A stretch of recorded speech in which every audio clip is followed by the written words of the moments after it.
All right, Invincible Season 4 review. So obviously, you know, Invincible Season 4 ended this week. But if I were to use one word to describe this season, it would be, it's just fine.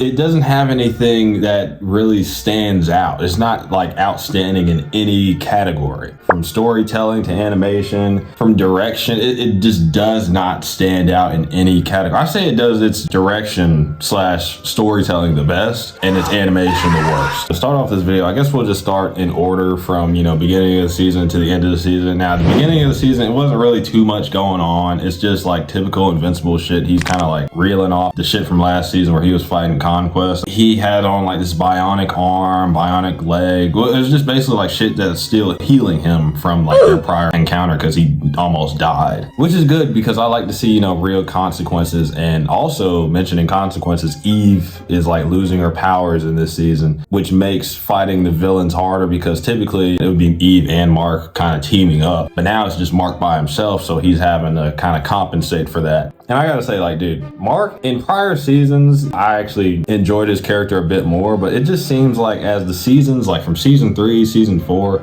he's just constantly depressed. Now, obviously, his life is insane. He's like having to cope with the loss of like millions of people, like from his dad killing all those people, then Conquest coming in, almost killing him and his girlfriend. And it's just a lot he has to deal with. And I understand, but like, dude, you're a superhero. Obviously, he's still like a young adult. I think he's like 18, 19, 20. It just gets redundant after a while of him just constantly like, oh my God, you know, I had to fight Conquest. And not only that, he constantly is getting his ass whooped. There was literally a training montage in season 3. And after they get done training, he has like somewhat of a power up, right? But then he just kind of just goes back. He like regresses to just getting his ass whooped by like these normal villains. He's taking like insane amounts of time to beat these fucking street level villains. Mark is supposed to be a guy that he's literally like almost Superman. He should be able to just get rid of these motherfuckers in like 2 seconds, but no, he's literally getting his ass whooped over and over again by these villains that aren't even really significant to the story at all. It's just these filler villains that are just coming in and just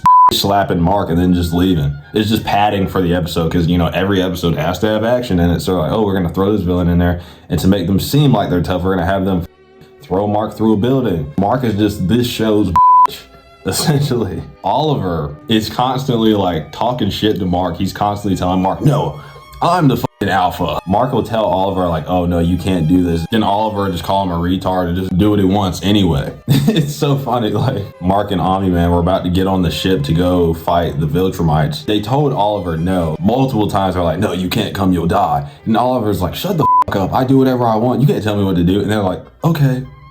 They just listen. It's not like Oliver's stronger than Mark or anything. It's not like Oliver could like overpower Mark into getting on the ship and shit. Like, no. Mark has so much battle experience, all these things he's gone through, but then he just gets completely mocked by his little brother. It kind of takes you out of it a little bit because it's just like why is he so easily giving into his brother's demands? Like his brother is like stronger than him or some shit. And it doesn't help that Oliver's just this cocky, annoying kid. Like he just goes and picks fights with these villains that are way stronger than he is because he thinks, I don't know, for whatever reason, Oliver thinks that since he's a Viltrumite, that he can just beat anybody. Even after seeing his own brother struggle with said villains that he's going to pick these fights with, Oliver's like, oh, you know, I'm still gonna go that villain, even though I saw Mark literally almost die fighting that villain. And then after shit goes wrong and Oliver ends up losing to that villain, and then Mark has to come and save his ass, Oliver still has the nerve to be like, oh no, shut the up. I do whatever I want. You can't tell me what to do. It is just the most exhausting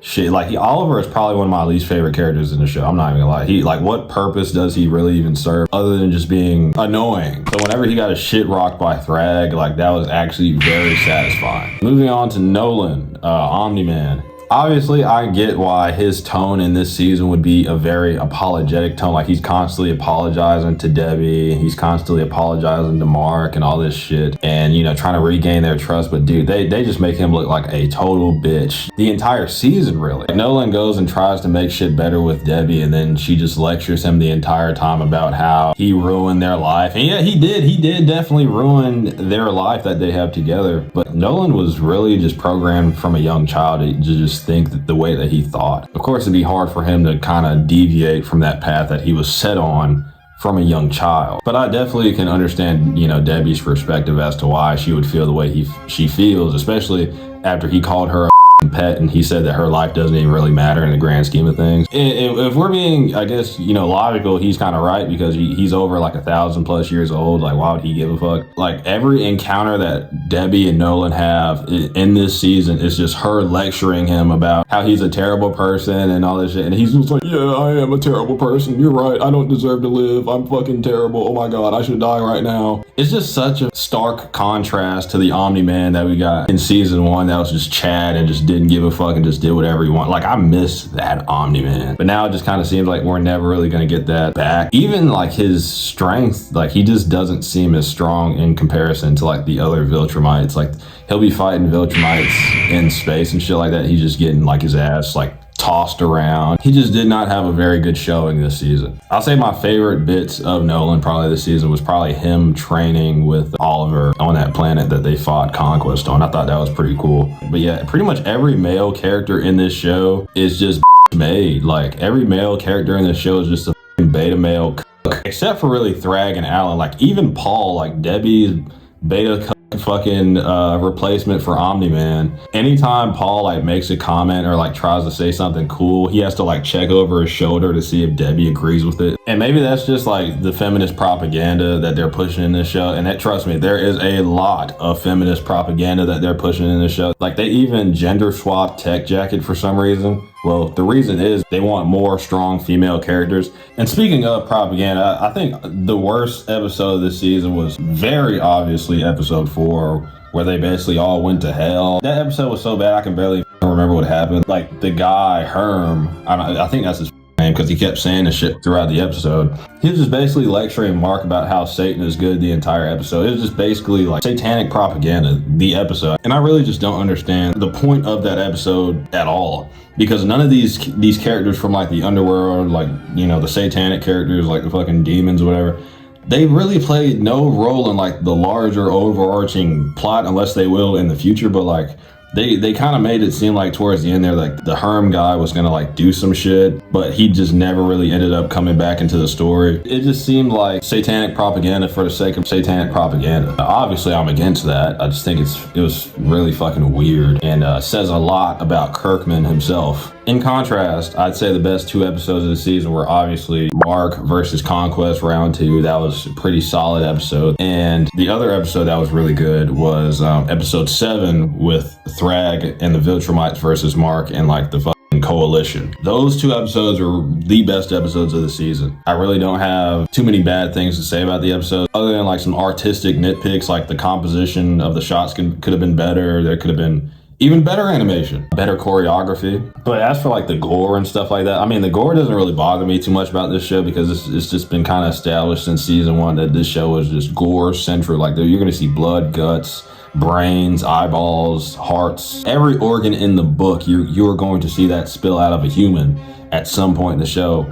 But obviously the goriest moment of this season was when Conquest literally ripped out Mark's guts. Like, this motherfucker ripped out so much of Mark's intestines that I could literally probably run around my house with Mark's intestines and have intestines left over. Like, you'd think his entire body is filled up with intestines, the amount of intestines that ripped out of him, bro. So yeah, sometimes it can be like comically gory and just a bit over the top, and it kind of takes you out of it. It's sometimes it's so gory it's funny. But as for Thrag, I think Thrag was probably the best part of this season, other than his weird baby face design. Overall, as a character, I think Thrag was probably the best part of the season, because he was the most consistent in what he did throughout the season. He was just so above and beyond anybody else in the main cast that anytime he was on screen, you just knew niggas were about to die. The whole Viltrumite migration thing after getting their planet destroyed, it just reminds me of a certain genocidal nation overseas that, said that there was this plot of land that was promised to them 3,000 years ago.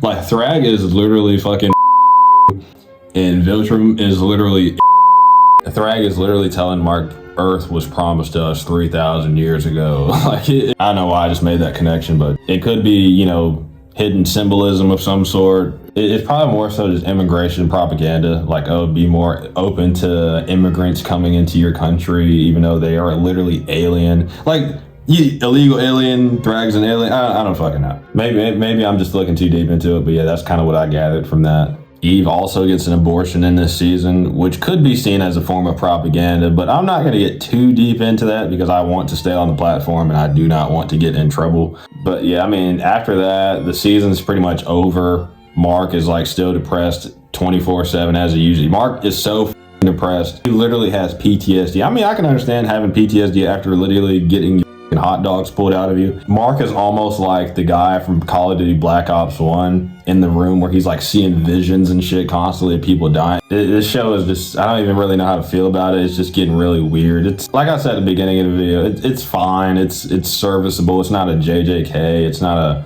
Attack on Titan. It's not like one of those super well done shows, right? It's serviceable. It's something you watch with your friends to you just have on in the background. I know a lot of motherfuckers are going to be mad at me saying that, but I don't really care. It's just an okay show. Like the animation, like I said before, very subpar. One good thing about the show is the background art is good to great.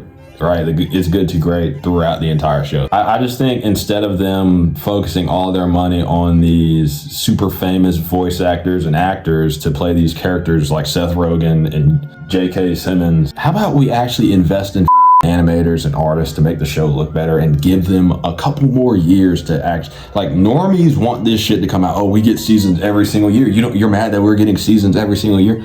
I don't mind waiting if the shit's gonna be better. JJK doesn't come back every fucking year. We have to wait 2 and 3 years sometimes for these seasons because we know that, they're gonna make it look even better. It's gonna have, better music, better direction, and that's fine. Like if you're a real fan of the show, you will wait for quality.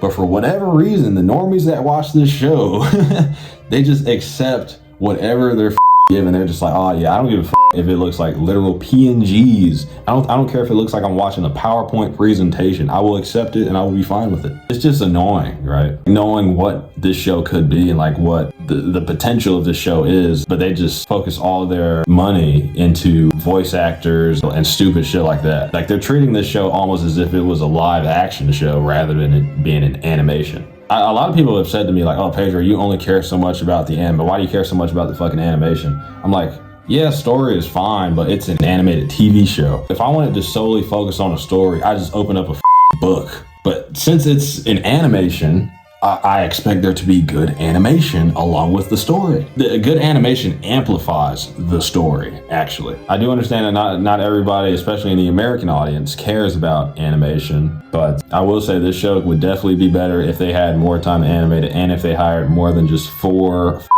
key animators. What I'm basically saying is I just want better quality instead of quantity of seasons that release. But yeah, overall, I would give this season a strong 6 out of 10.